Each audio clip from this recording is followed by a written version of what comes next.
I want to welcome everyone to the first event of the fall 2022 Common Word Community Read for this semester. We are featuring Jason Mott's National Book Award winning novel, Hell of a Book. Jason was with us here on campus for the Asheville Ideas Fest in June. Maybe some of you saw him for that event. He was wonderful and brilliant and charming. I'm really excited that Jason is a North Carolina resident. He lives down in Bolton, North Carolina, not too far from Wilmington. And so it's a big deal. You know, we have Charles Frazier won the National Book Award in 1998, and Jason Mott won the National Book Award in 2021. So it's wonderful that we have two North Carolina Book Award winners right now in North Carolina. Tonight's event is a conversation between the folks at Asheville's Gold Leaf Literary and myself, but I want to make everyone aware of our upcoming Common Word events throughout the semester. On Tuesday, October 8th, right here at 7 p.m., Dr. Megan Underhill, who's an assistant professor of sociology here at UNC Asheville, she will present her talk, Keeping Our Children Safe, Contextualizing the Racial Socialization Practices in Black and White Families. If you've read Hell of a Book, or if you read Hell of a Book, you will see that very early on in the novel, there is a black family doing their best to teach their son how to be safe. And if you read the novel, you will find out whether or not, and how that goes and how complicated that task is for black parents. But Megan also talks about how white parents talk about issues of race with their children. So it'll be an interesting presentation and conversation. And then on Monday, November 14th, right here again at 7 p.m. So we got Monday tonight, Tuesday next time, then Monday. Professor Blue Buchanan, who's a university fellow in sociology, will present their talk, Sediments of Transit, America's Foundation and Anti-Blackness, which is also part of Hell of a Book. It's an incredibly heavy novel. It's about police violence. It's about risk to black youth. But it's also a novel about book tours. It's about novels presenting a public face, authors presenting a public face and getting out on the road and sometimes making fools of themselves. And so what better to start us off with tonight than a conversation about the book business, about the literary marketplace, about sending authors out on book tours. But that's not it. We got other things coming up, and I want to announce just several other literary events very quickly. As part of the English Department's Visiting Writers Series, we'll be hosting poet Torrin A. Greathouse on Thursday, October 20th at 7 p.m. and then essayist John Jeremiah Sullivan on Monday, November 14th at 7 p.m. Both of those events will be in the Blue Ridge Room in the Highsmith Center on the other side of campus. We'll also be hosting novelist Barbara Kingsolver on Wednesday, October 26th. We'll be hosting essayist and novelist Ta-Nehisi Coates on Tuesday, February 28th. And the United States Poet Laureate Ada Limon on Monday, March 20th. So we've got quite the literary offerings here on campus. And so I'm sure Lauren and Carolyn are like, and you started with us? That's amazing. Because we start with the power, and then we bring it way down for the Poet Laureate at the end of the year, right? We're the warm-up. You're Pink Floyd. She's the acoustic band nobody's ever heard of. So, as I said, Hell of a Book is about an author. We don't know his name. Maybe he doesn't even know his name. But he has written a novel called Hell of a Book, and it is indeed a hell of a book. This novel is a fever dream across the American landscape and across the American South that takes on issues of historical injustice, celebrity culture. Also, the author meets Nicolas Cage on a plane. And I know Jason personally. He's a huge Nicolas Cage fan. And when I asked him, why did you put Nicolas Cage in this novel? And he said, why wouldn't I put Nicolas Cage in this novel? And I said, that's the perfect answer. And so it's fitting tonight to start with the folks from Gold Leaf Literary, which is an Asheville-based publicity and marketing firm that supports authors in a number of ways. So I want to introduce you to these folks. Carolyn Green Christopoulos and Lauren Harr are the founders of Gold Leaf Literary, an Asheville-based firm that fashions itself a literary problem solver, a content creator, a matchmaker, and an amplifier.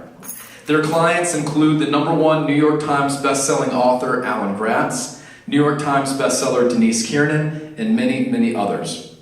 Carolyn works part-time at Malaprop's bookstore and cafe, where she has been a bookseller for 20 years and a buyer for 16. And we'll talk about what these terms mean a little bit down the road. She worked on the steering committee of the Asheville Grown Business Alliance and continues to be on the programming committee for the Carolina Mountains Literary Festival, which is up in Burnsville.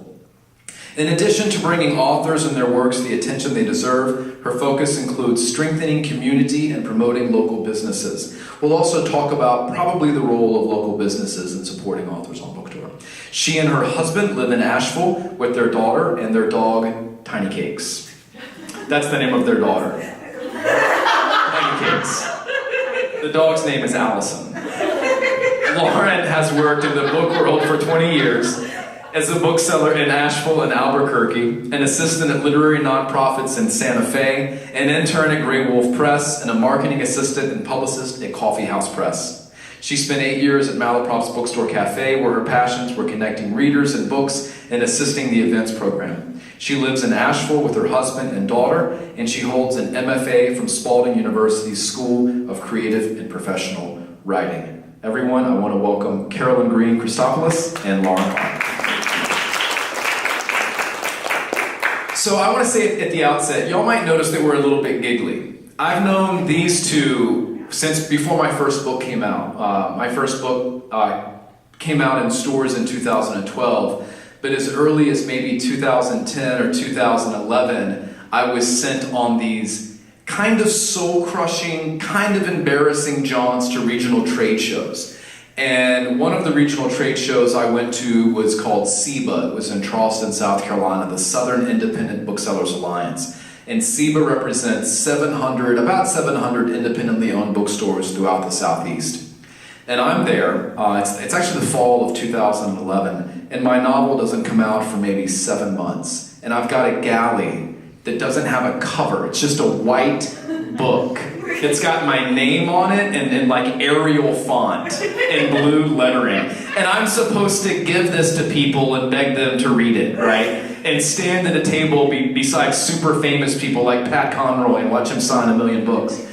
And so the first thing I did was I went and met the folks from Malaprops, because I went to school here at UNC Asheville. I spent a lot of time at Malaprops, even when in its former location down in the cellar. Lauren and Carolyn have been very good to me ever since, and it's a pleasure whenever I get to see them, certainly tonight. So thank you all for doing this. So the first question I have, both of you have had very interesting and very diverse experiences in the book business. Can each of you talk for a little bit about your time as booksellers or MFA students or writers or small business promoters, and how did these various not even stopping points, but just kind of these various rolled in experiences, how did they serve the work that you do now? No. Okay, I'll start. Throw me to the wolves. Well, I will say I studied creative writing in undergrad at the University of New Mexico. I grew up in a house full of books. Writers in the family, books and writing have sort of been everything to me throughout my life. And I went from, studying creative writing to working in a bookstore, which was an amazing bit of information about another part of the business, that I would never have known about. And then I went to publishing because I wanted to find out more about that part of the business. I did my internship and worked at Coffee House.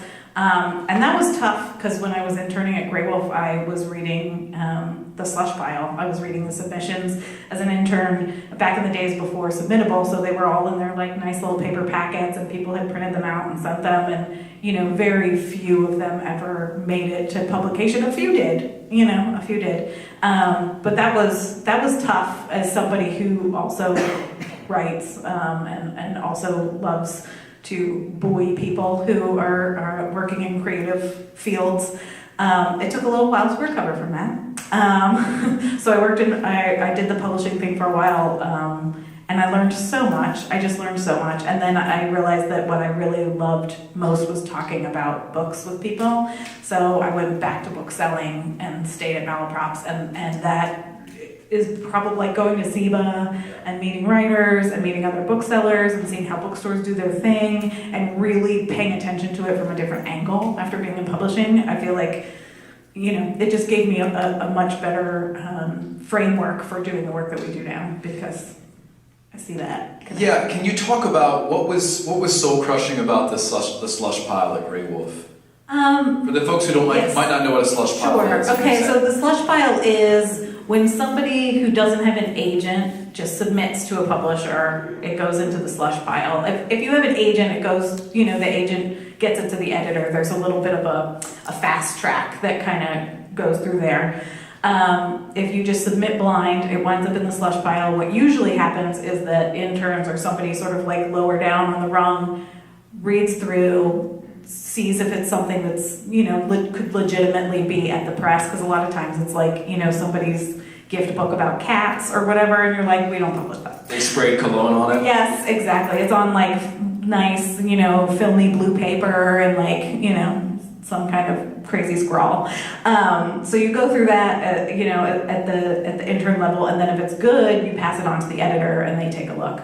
And a lot of it's good. That was the part that was soul crushing, is that a lot of it is good, and they're just, it couldn't, it wasn't going to find a home there, which is sad to see. I hope that all of those folks who were good, and some of them I know, like, I don't know if I can even do this, but there was a poet that submitted to Grey Wolf named Paisley Rectal.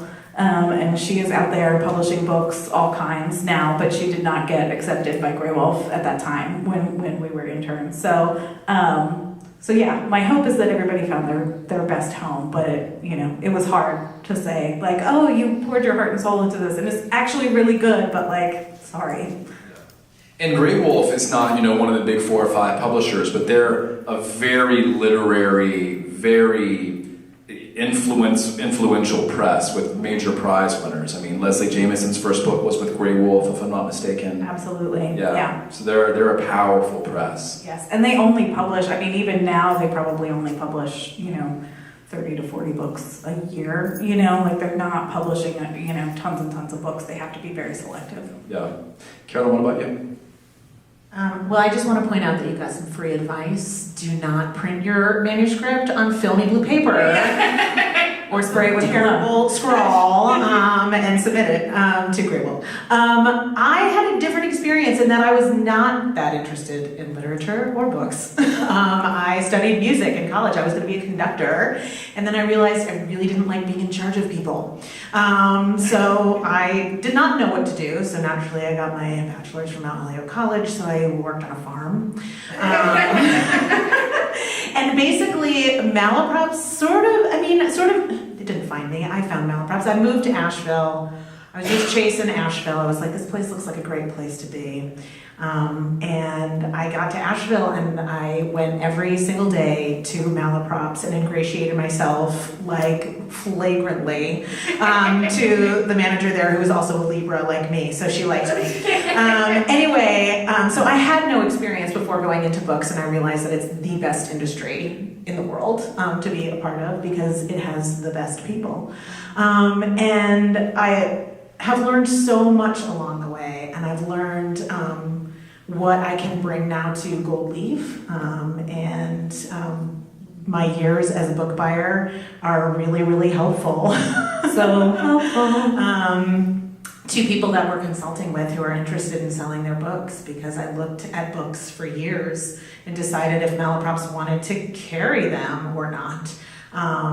And here's some more free advice. People judge books by covers. So, if you're going to self-publish, go ahead and hire somebody to make your cover.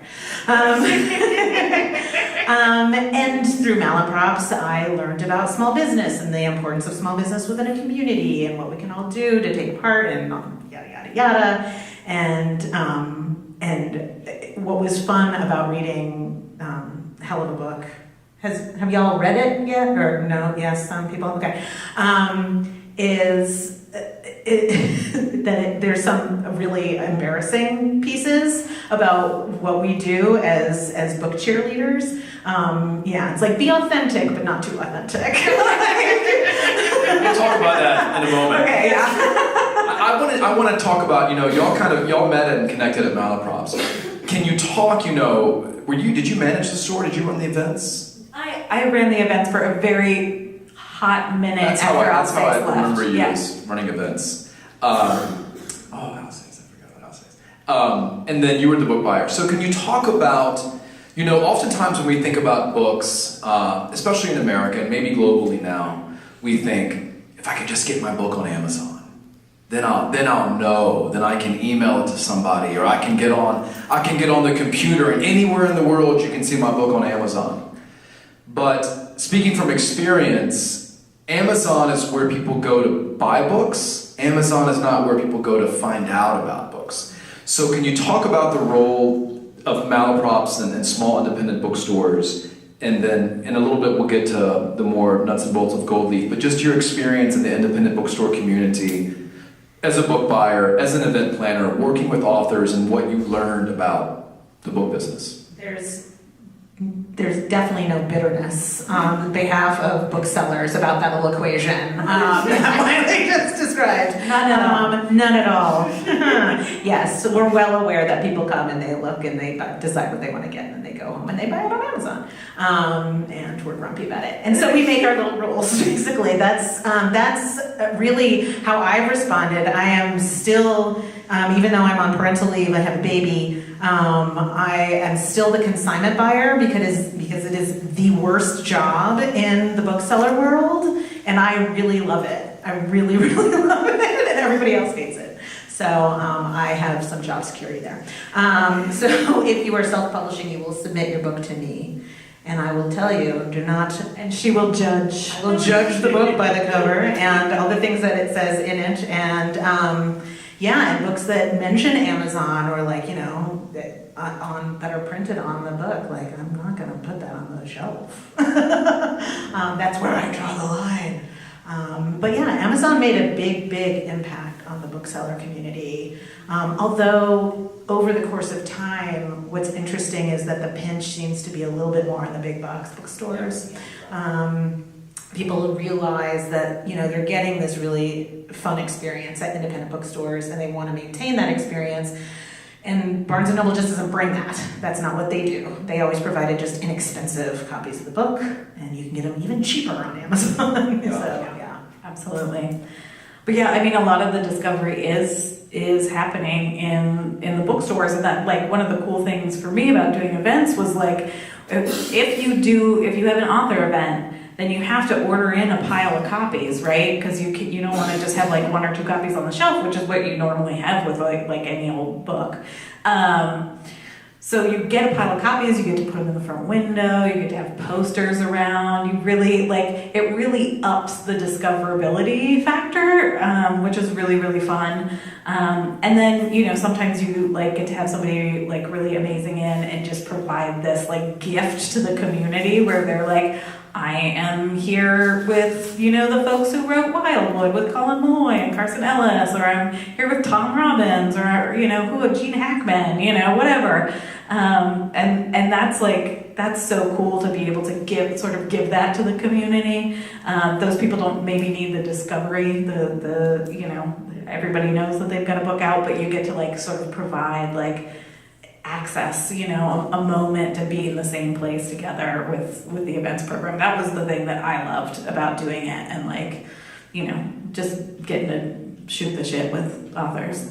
Creating those moments is kind of the indie bookstore's bailiwick in terms of events, and trying to create those sparks is the buyer's bailiwick. Really is okay, I'm gonna take a chance on this book, and so I'm gonna order a bunch of copies for the store. Because I imagine, Carolyn, when you were the book buyer, you were looking at books and you were saying, okay, what do we sell? What do my readers like? How am I going to bring this to my readers and excite them about it? Yeah, exactly.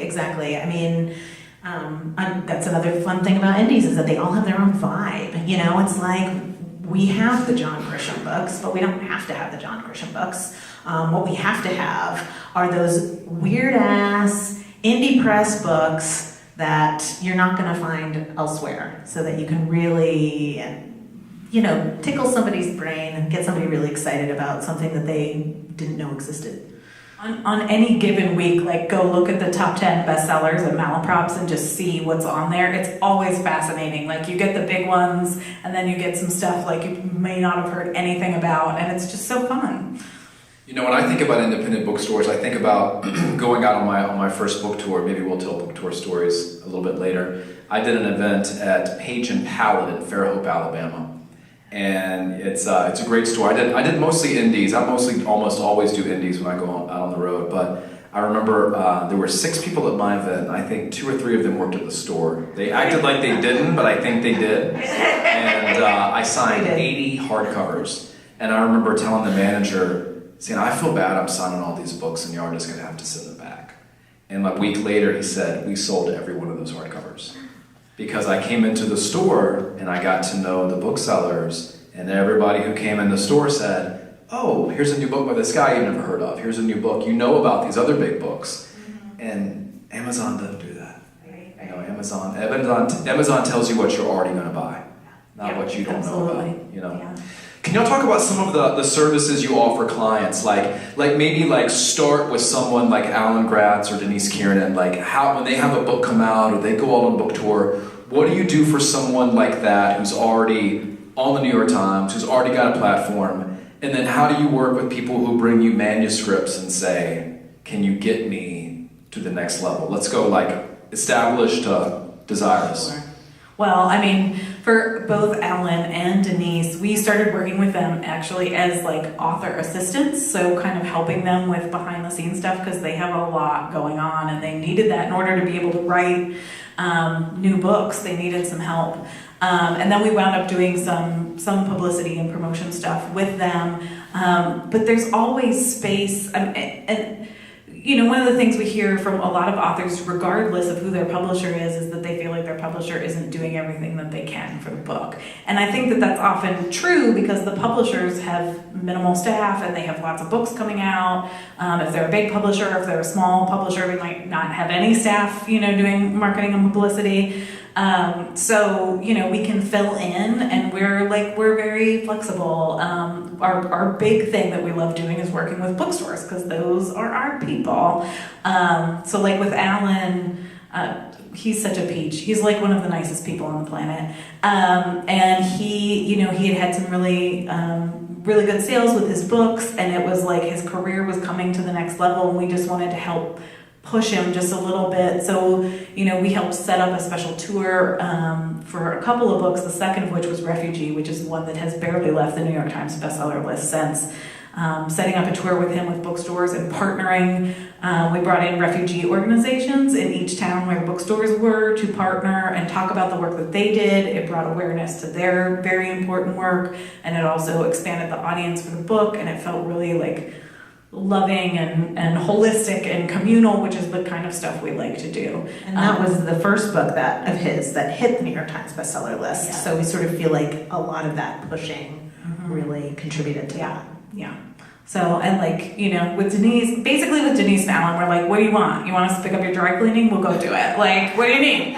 I'll make you some social media graphics. I don't care. I love you and you're amazing. So, we work with them and we're able to work really collaboratively with them because they're friends and we've known them for so long to be okay, here's where we can help and this is what we can do, specifically with bookstores or with doing some media outreach or whatever. In terms of media outreach, what would you do in terms for an author, whether it's Alan or Denise or somebody else? What does a media outreach push look like for you? Well, I mean, for us, it's a little bit smaller because we are very regionally based. We, Carolyn and I, as fabulous as we are, do not have contacts in all of New York City at all of the big media places. So a lot of what we do is, hit up local media places when somebody's doing an event, trying to get some coverage there. We are pitching interviews and book reviews and features and things like that.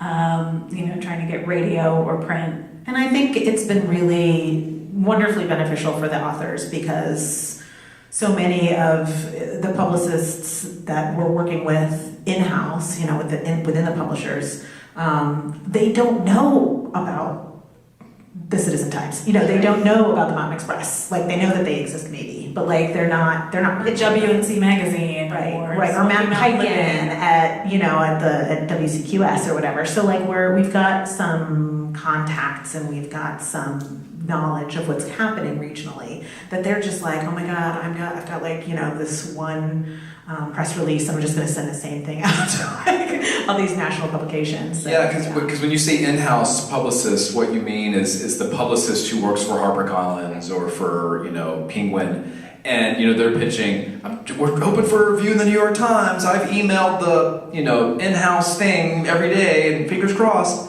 But on a local level, where the indies are really moving the books, sometimes there's a big disconnect between New York City and Asheville, or Charlotte, or Raleigh, or Wilmington. Yeah, we are considered flyover country, to a lot of folks. Not everybody. I mean, we can't lump them all in there together, but a lot of publishers and publicists are like, Western North Carolina, like who cares if there's something in the paper there? There was somebody who was designing a tour, an in-house publicist who was designing a tour for one of our clients, and the client was going to Greenville from Asheville, South Carolina.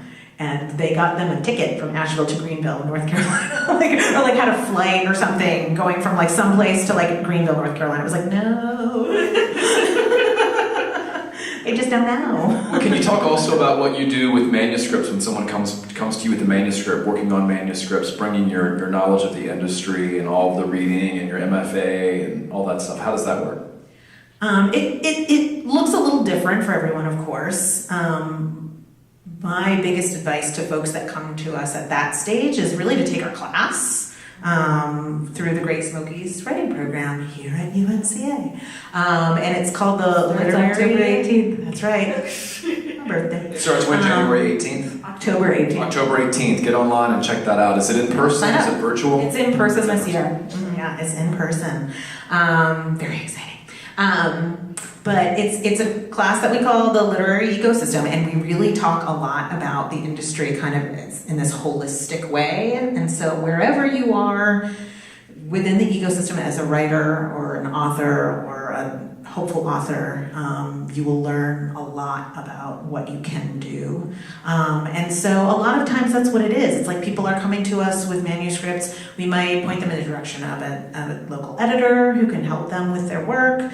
Or we might be like, do you feel ready to submit? What are your goals for your book? Do you want to be published by a big publishing house, or do you want something more humble? And sometimes it's a matter of having the conversation of like, oh, this is a book of family recipes. Make 10 copies and give them to everybody in your family, because nobody else wants it. Everybody's family has the family recipe book. Sometimes it's disabusing people of like a little bit of like what is desired on big scale. And it's always a fun conversation. Sometimes it's like, you still want to do this? Let's do this. Like, let's just charge into the fray. Yeah.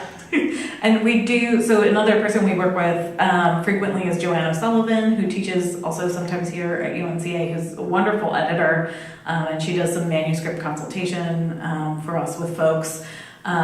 Because we are kind of busy doing other things, we often don't work with a manuscript at that level. We're more doing consultation, trying to help people figure out which direction to go in and like how we can help them going forward or which place to go.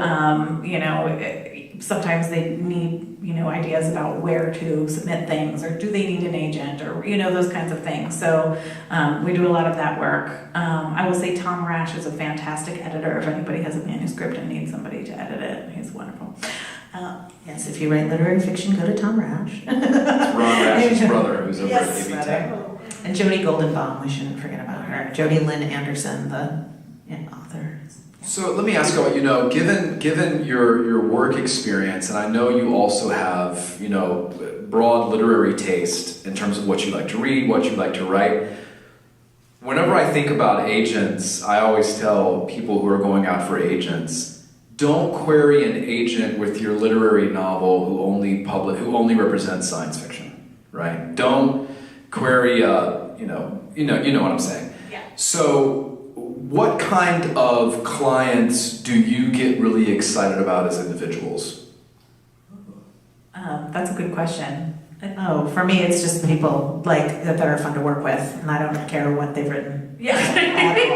I don't care what they've written. You're a clearinghouse, just bring it. Right? Seriously, we've kind of done it all. Do you look for a But, good like, attitude? Somebody who's realistic? Yes. Both of those things, yeah. Yeah. Enthusiasm, realism, like somebody who like wants to learn, or somebody who's already knows about the industry, who like Alan Gratz, who's just like a joy to work with because he's just enthusiastic and he's really fun and he's got a lot of ideas and he really wants to be collaborative. I think that's another thing that we look for when we want to work with people is we want to work with you, like Yeah.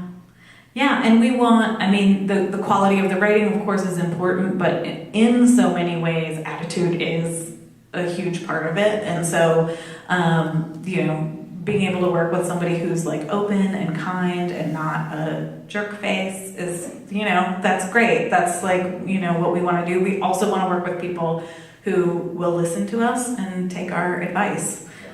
Because we have worked with people who pay us and then don't, and then we're like, that's great, but also we could have helped you more. Apart from your work with Alan, is there a campaign that you worked on that stands out in your mind as being particularly memorable? There's a couple of y'all's campaigns that I can say I remember, but are there some that y'all remember as being particularly like, oh, that was weird that we did that, or that was cool, or that worked? When a book's coming out, we did this thing. That is such a good question. Yeah, I think so. I mean, Alan's for sure, the one where we had, we partnered with these refugee organizations. But I think Jo Hackle as well.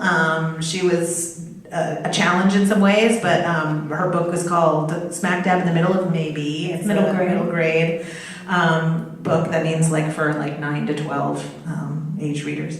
And she wanted to do a lot of things, and she just threw a ton of money at it. She was just like, let's just do this thing, and like, let's do this thing. And she was really enthusiastic about kind of trying everything.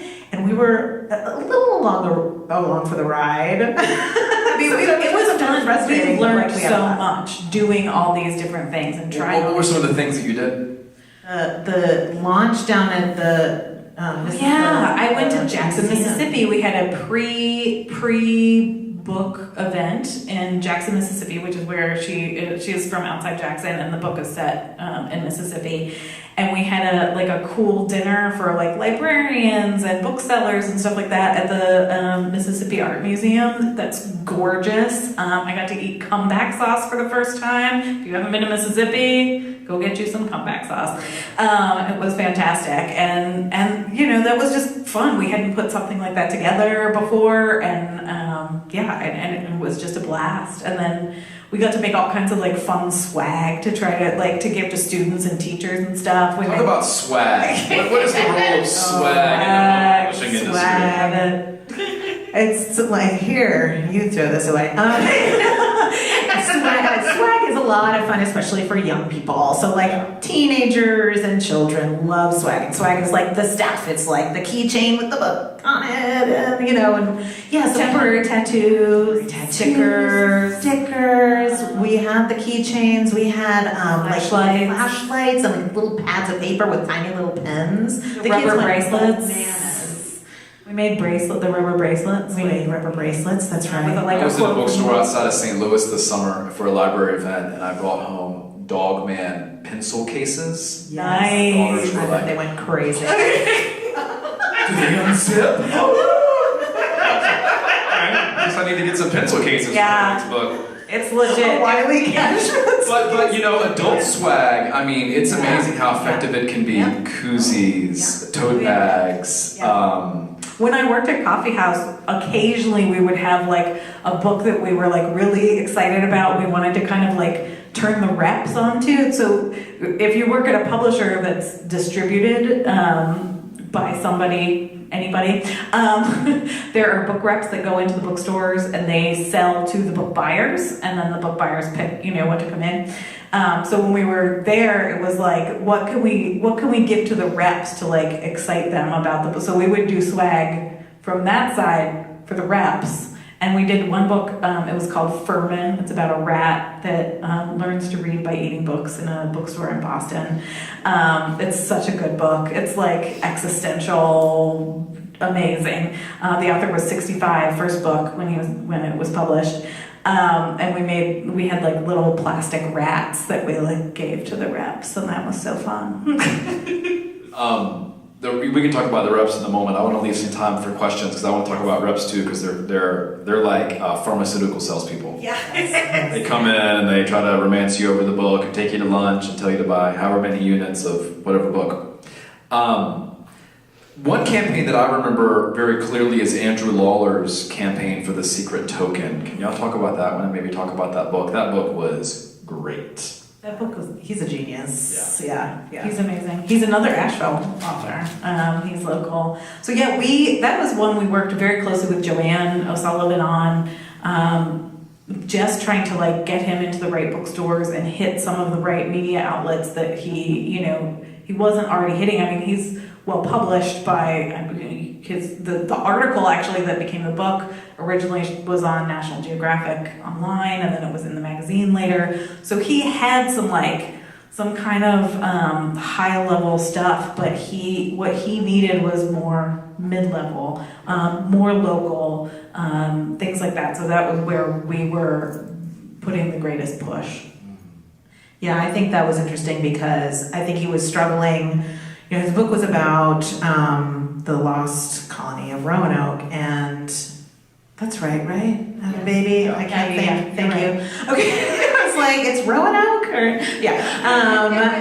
was about the lost colony, and he was like, there's of course like everybody knows about the lost colony, but they don't know who Virginia Dare is. Like there's some specifics that people in New York just didn't really know, and so I think he was really excited to work with us. In pitching his book to North Carolina people who were like, whoa, yeah, that's a big story around here, Absolutely. I mean, I found out about that book because of y'all. Oh, that's awesome. And I read that book a couple of times actually. So, go I was ahead. going to say too, right now, I was just telling Carolyn over dinner, so we're working with Heather Newton on her second book that came out this year. She's another Asheville writer, called The Puppeteer's Daughters, which Wiley wrote a fabulous blurb for her first book that came out this year, McMullen Circle, short story collection. It's so good. And The Puppeteer's Daughters is just as good and totally different in many ways, but I set up an event for her that I'm so excited about in Atlanta with a cappella books. It's going to be at a bar. The Center for Puppetry Arts, which is in Atlanta, is going to be part of it. They're bringing puppets. And then she's going to be in conversation with this woman, Jill Cox Cordova, who's a writer and editor and activist and part of the Atlanta Writers Club down there. And I'm just I'm over the moon about that. Great. That's a great store. Acapella is a great store in Atlanta.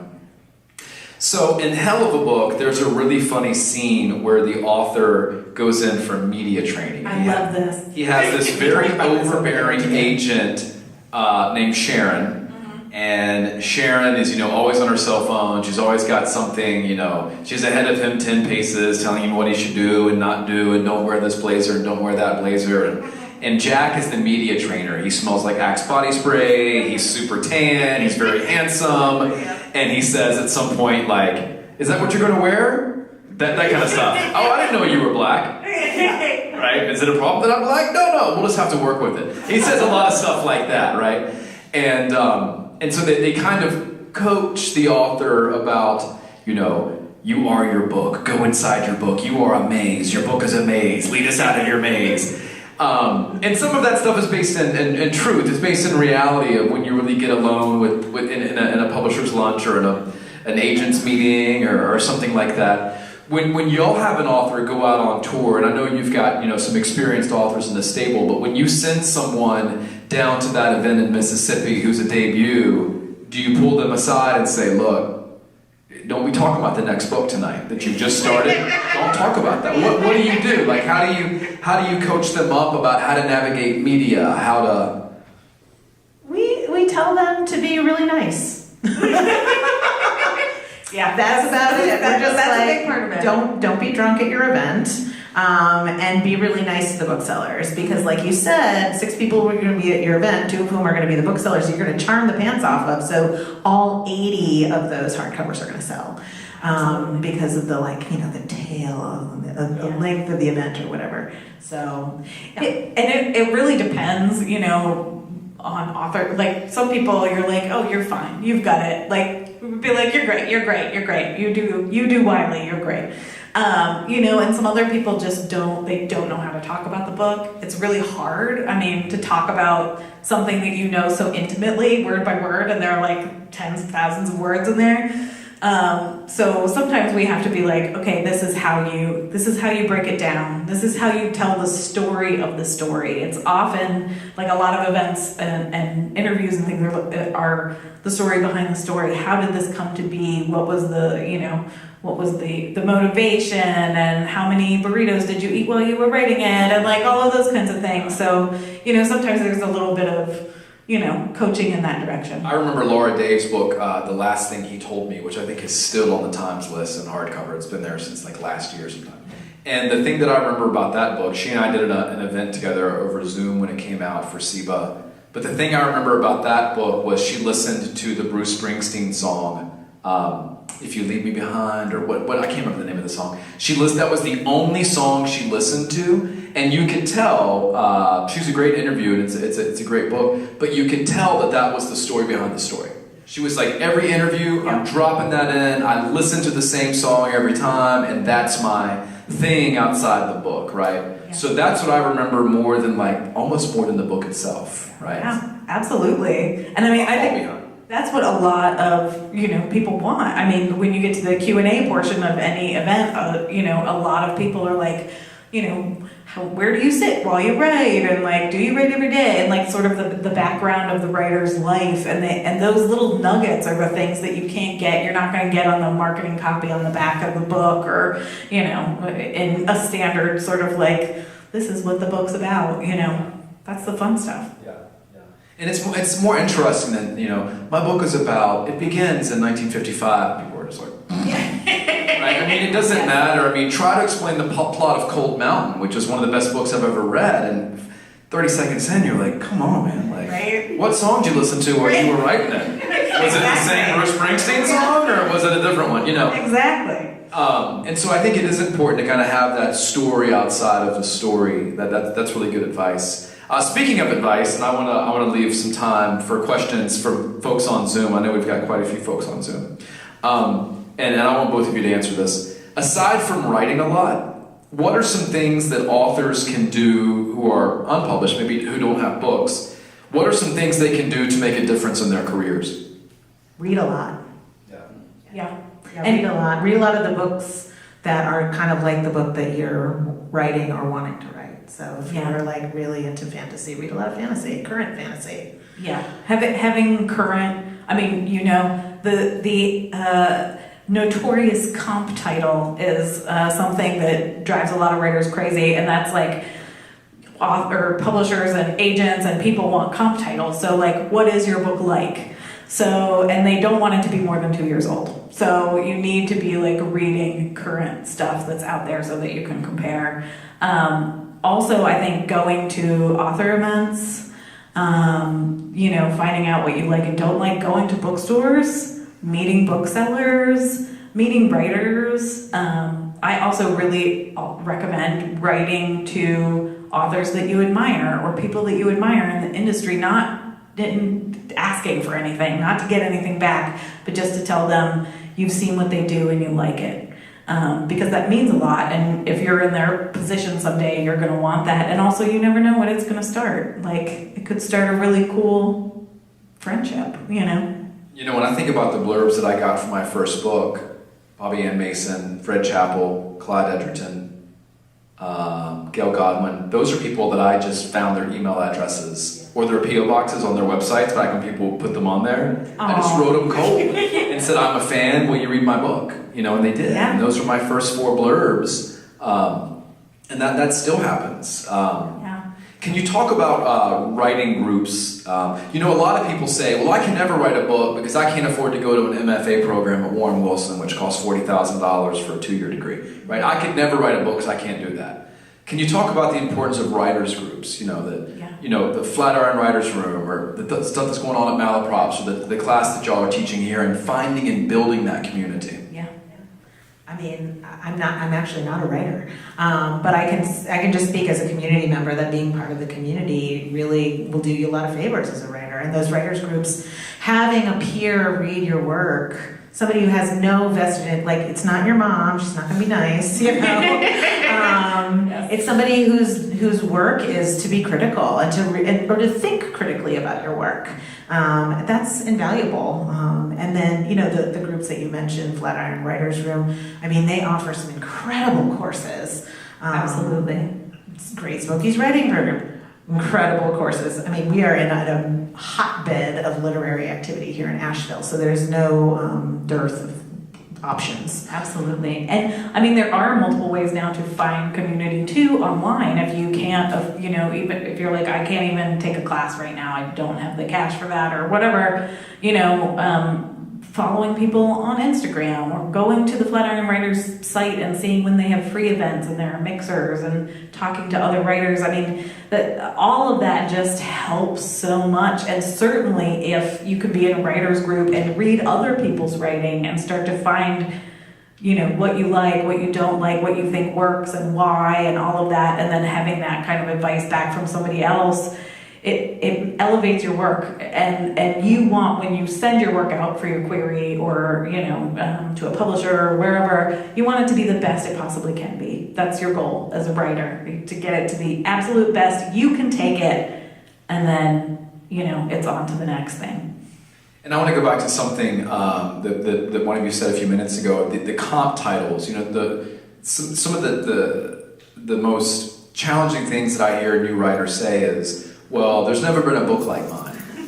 Don't say that. Well, the response from an agent is going to be, well, I don't know how to sell a book like that. And an editor is going to say, I don't know how to publish a book like that. And the sales is going to say, I don't know how to sell a book like that. So you want to have those comps. When you go out to query an agent and say, I understand that you represent Ron Rash. My book is exactly like Ron Rash's Serena. So if you sold his book, you can sell mine. Right? Absolutely. Or it could be like Ron Rash meets Danielle Steele, or so, you know, like you can find. Serena wasn't as mean. Yeah,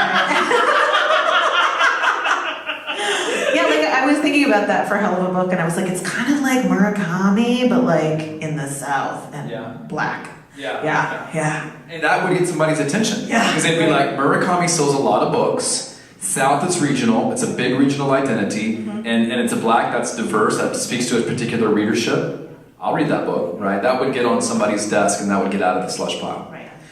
That's one of the benefits, I think, too, of having good booksellers, is that we spend a lot of time talking to people about books. So, like, that kind of stuff is, we're into it, and it feels fairly easy to us.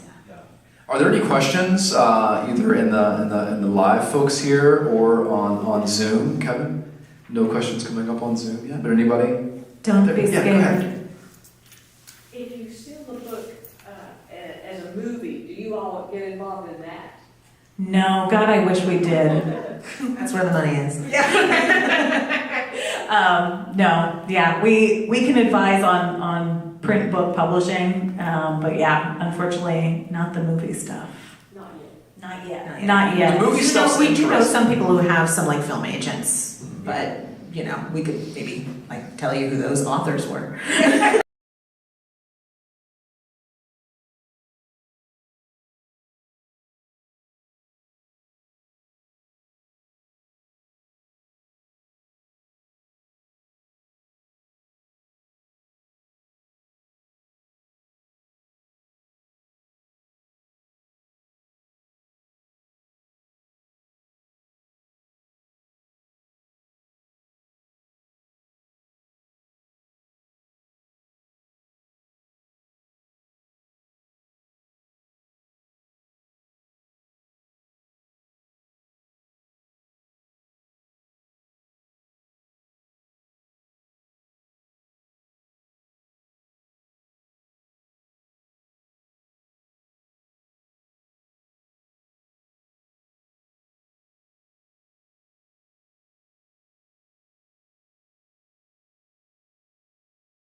business, and it's a lot of wait and see, and it's a lot of, hey, Matthew McConaughey's agent owes me a favor, stay tuned, and then nothing happens, you know. My second book got optioned, and it was one of those things, you know, Matthew McConaughey's agent owes me a favor, so stay tuned. And I was like, I was pretty new. I was That's like, exciting. Matthew McConaughey's gonna be in my movie? And like 2 weeks later, it was, you know Ryan Gosling? And my wife was like, I know Ryan Gosling. And then like the option time's clicking down, right? 6 months in. Patrick Dempsey, he skews a little old, but he could be good. And then it was Timothy Oliphant from the Justified, right? Great, handsome, let's do it. And then it's like, have you seen episode 513 of General Hospital? I probably have. The scene where there's the body on the gurney and they pull back the sheet, pause it, that guy. Day before the option expires, they're like, have you ever acted? Would you be in your own movie for free? Will you pay us to make your... And so I don't know how anything gets made. I mean, it's a wonder that things get made, that things get optioned from page to screen. Because I've got so many friends who just wrote incredible books that got optioned, and there's stars lined up and a director assigned, and nothing has happened. It's amazing to me. We need to get Charles Fraser in here. He's the one who knows, right? He does, knows yeah. how they get made. Yeah. Any other questions? You were going to ask something. Yeah, tell me the name of your class again, I didn't quite catch that. The literary ecosystem. And it's here at UNC. Yeah, through the Great Smokies writing program. Yeah, if you Google Great Smokies, there's a number of classes that start intermittently throughout the year. They're not on a strict semester basis. And it's just a wonderful community-facing opportunity here that the university offers, started by Tommy Hayes, one of the beloved writers in this area. I mean, my God, what a great... Saint Tommy. Oh, what a great human and great writer. Yeah. Just a stellar guy. Absolutely. Kevin, go ahead. Yeah, we have a couple questions back here. First question, thank you so much for your insight. On average, how many rejections would you say first-time authors should expect? And in addition, when should they consider self-publishing? I think it varies a lot. I think expect hundreds. And then you'll be pleasantly surprised when it's fewer than that. I think expect a lot of rejections because there's just a lot of people writing, there's a lot of submissions, there's a lot to go through. And I think to answer the second question, when is it time to go to self-publishing, is a very personal question. I think it has everything to do with you as a writer and what your goals are as a writer. And if it's to be published by somebody else so you don't have to do the legwork, and maybe makes, like a little bit of money, maybe have a little prestige, that sort of thing, then yeah, hold out, keep submitting. And if it's really to just get your book read by some people, maybe it's okay to self-publish. Yeah. And there are ways that you can do that you can still be in bookstores that aren't just consignment. And so, yeah, come to our literary ecosystem class. Yes, absolutely. One of the big things I think too is timing. Like, we have worked with a lot of people who are older and they don't want to, query and try to get an agent for like 2-3 years, and then a normal publishing schedule is usually 2 years out. So even once the publisher accepts the book, it's going to be another 2 years, maybe more, before it's actually out on the shelf. So sometimes that's a thing, for people. But yeah, I think one of the tricks we tell people to help with that is make a list. Start with your top agents and just start working your way down. Every time you get a rejection, send out another query and just keep going as long as you can take it. Yeah, and I'm assuming that the rejection that the questioner is asking about is rejections from agents, and agents are who are going to take your manuscript to a big publisher or university press and try to get it published. What was the other question, Kevin? We have a few more coming in. The second question is for Wiley. Do you have a most memorable story from your years of touring? And do you have a favorite place to visit on tours? Do I have a... My most favorite place to visit is Asheville when I go on tour, and I'm not just saying that. Malaprop's is my home bookstore. They've sold more books for me than any other store in the country by far. So I'll have, big events in Asheville, and we'll usually do them on campus in Lipinski or somewhere like that. So Asheville's my favorite place. But I'll tell you a funny story about book tour. So I did my second novel. Part of it was set in St. Louis at the Cardinals, the old Cardinals Stadium. It's about the backdrop is the home run race between Mark McGwire and Sammy Sosa, summer of 1998. So I went on book tour in St. Louis, Left Bank Books, iconic independent bookstore. I did daytime TV with Joe Buck. His father was the voice of the Cardinals. Joe Buck calls NFL Sunday football. His sister is like Miss Daytime St. Louis. I'm on daytime TV. I'm like, this is going to be an insane event tonight. I can feel it's going to be a huge turnout. The book's set here. It ends here. I'm on daytime TV.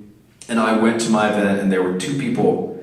One who was there to see me, and one who was walking by a chair when I said, thank you for coming, and they just sat down. Right? And so it was just me and two people, and the bookstore just felt terrible. God bless independent bookstores. That whenever you go to an independent bookstore, it doesn't matter who you are. I think you could be Nicholas Sparks, and they're like, we might not have a crowd tonight. There's a PTA meeting, and there's a Saved by the Bell marathon, and you know how popular that show still is. I mean, we made a flyer and hung it in the employee bathroom. We'll see. But there was literally no one at my event, but I have the HarperCollins tour card, and so we went next door, me and these two people, and just had dinner and some drinks. And that's fabulous. I didn't talk about my book, but it was one of the most memorable tour events that I've had. Somebody over here had a question. Yeah, I had a question for you guys. Going back to having a good attitude, being enthusiastic and collaborative. Is there, if you're not meeting a bunch of agents face to face, like you're just querying, is there a good way to get that across in a letter, or just what is a good way to do that? Kind of. I think one of the big things is when you write your query, knowing why you're querying that person is part of showing that you're enthusiastic and paying attention and a good, literary citizen. So if you're I am querying you because you're Wiley Cash's agent, and I love his work, and I, know it, and I think mine is similar, that really comes across. So just kind of knowing a little something rather than just throwing it together and stick it in the email or mail or submittable. Yeah, that. Yeah. Throw a bunch of exclamation points on it. And I would say his question for those folks on Zoom, his question was about what can make you stand out in a query letter. We were joking earlier about having it be on particular kinds of paper or spraying cologne on it. I tell people that when you're submitting a query letter, it should look just like every query letter that's coming across the agent's desk. If a great storm blows in and blows 500 query letters onto the floor, yours should not be distinguishable, right? Because you want it to look, you want the content to speak, right? Times New Roman 12-point font, single space, memo format. And are you Tracy's son? Yes. I'll email my query letter to Tracy and she can show it to you. But it's a pretty standard. You don't want to be creative in a query letter. You're creative in your work. The query letter is a business document, right? The first paragraph. I hope you're willing. I write you in the hope that you'll be interested in reading my completed novel, which is about 30-word pitch. And that's all you talk about your book. Next paragraph. I understand that you represent Ron Rash. My work speaks to the same environmental degradation featured in novels like Serena. I know that you also represent Tom Franklin. My novel explores the southern landscape in the same way X book does. Because the agent's going to read that, and the agent's going to say, first, this person's done their research. They know who I represent. They've got a sense of the business.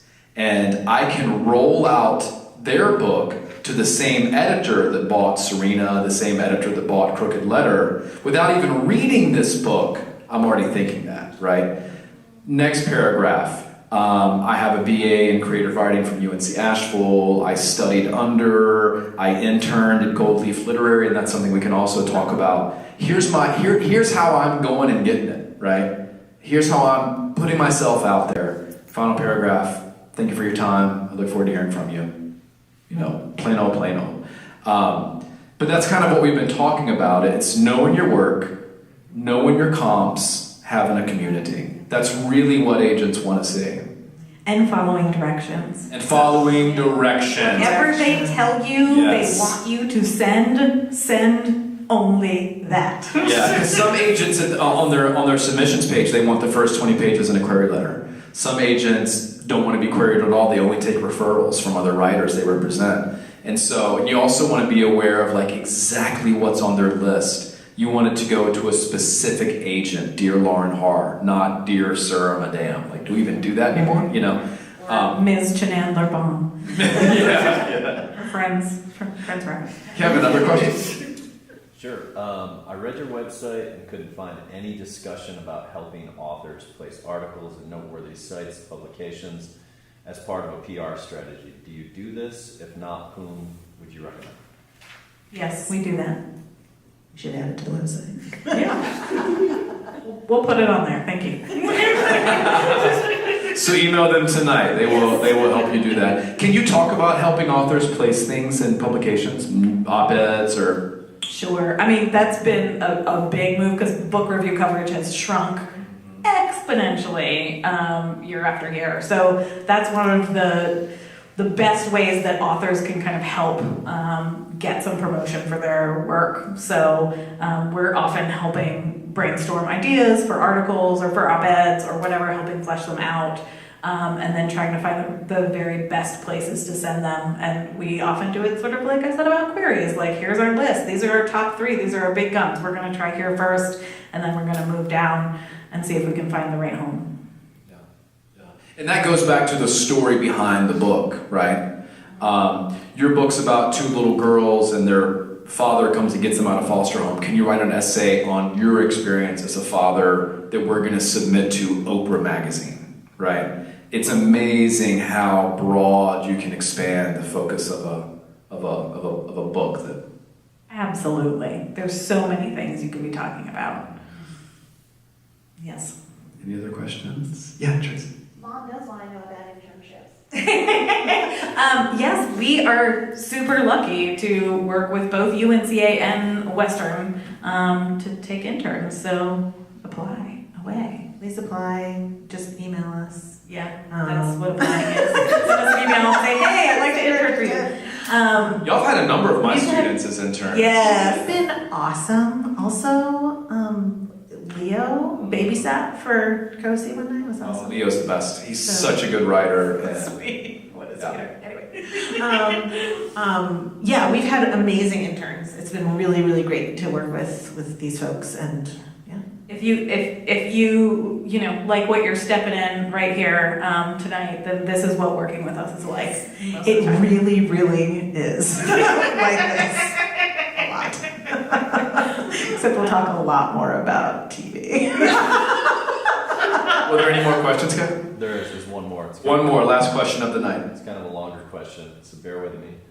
Y'all mentioned the discovery factor of finding books. I noticed many people discover books through apps like TikTok and Instagram. Do bookstores compete with social media in this discovery factor or take advantage of it more? How do y'all utilize the book sphere of the internet?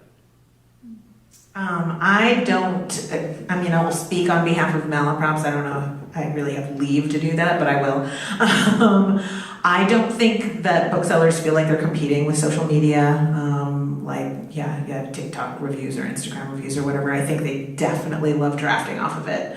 And just like, oh, okay, you learned about this book. Oh, like you learn about your book however you want to. If you're buying it from me, that's delightful. So, and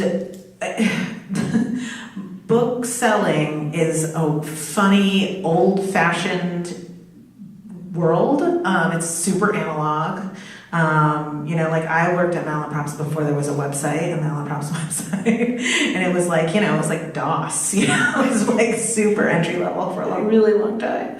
And I think booksellers still kind of consider themselves that way. So like, I think with social media, like there are more young people like coming into the fray and helping us do what we need to do. Some booksellers have great social media presences, and some are zero, nothing.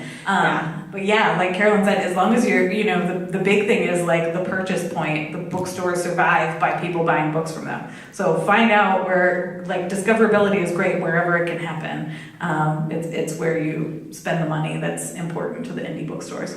Yeah. And I think what's amazing is, I came into the industry in 2010, 2011, and ebooks had just kind of crested, and everybody in the industry was like terrified of ebooks. It was like killing Barnes & Noble, it was killing the indies, and then now we've kind of found our way back to brick and mortar bookstores, and indies are having a moment, and ebooks are still out there, but now it's audiobooks. Everybody loves audiobooks. Well, now you can use Libro FM instead of the other app, and you can purchase your books from Malaprops on Libro FM. And so, we're finding ways to kind of move with the technological advances. They're still books. They were CDs and 8-tracks and records, and they're still songs. We're still finding ways to get them out there. Absolutely. There's still stores that sell records. Yeah. Yeah. There will always be places selling records. There will always be places selling books. Well, thank you all so much. You've been a great audience, and thank you to all the folks online for joining us tonight. And if you want to email the team at Golden Leaf Literary or email me here at the university, get on our website, unca.edu/commonword for the list of events. You can find interviews with Jason Mott, discussion questions for the book, and of course the list of events that are upcoming for the rest of the semester. And we've got some copies of Hell of a Book in the back of the room that Colleen, we got it to give out. Oh, we got some people who are going to be winners tonight. Big winners. Okay. This book is so good, you guys. It is so good. So the top 3 are not here? No, if they are here. Oh, I gotcha. Rory Klink. Rory gets a copy. Norman Weeks. Norman gets a copy. And Lynn Dever. That's a hell of a surprise, Norman. There you go. Is Lynn here by any chance? Kendra? And then right down the list, Tracy. You get a book, yeah. Thank you all for coming. You've been a great audience. We'll hopefully see you next month for Megan Underhill's presentation. Thank you.